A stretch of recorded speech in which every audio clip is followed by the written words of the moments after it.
روژه مبارکه کې هر شپه دا دعا کوه که غواړې چې الله پاک دې د دوزخ له اوره بچ کړي. هر شپه دا دعا کوه. حدیث شریف کې راځي چې د شپې دپاره هر شپه الله پاک ځینې انسانان چې د دوزخ مستحق دي ګناه یې ورته بخي او له دوزخ یې بچ کوي. عتقاء من النار بلل کېږي. هر شپه ته دا دعا وایه، خصوصا د روژې په شپو کې هر وخت دا دعا وایه چې اللهم اعتق رقابنا من النار.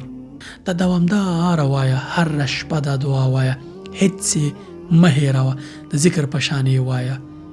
که دغو انسانانو کې تم راشي چې الله پاک یې دوزخ نه بچ کوي او ګناهونه ورته بخي، څومره بختور انسان به یې ته.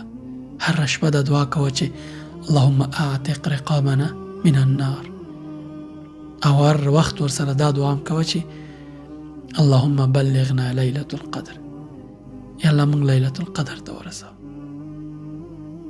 السلام علیکم.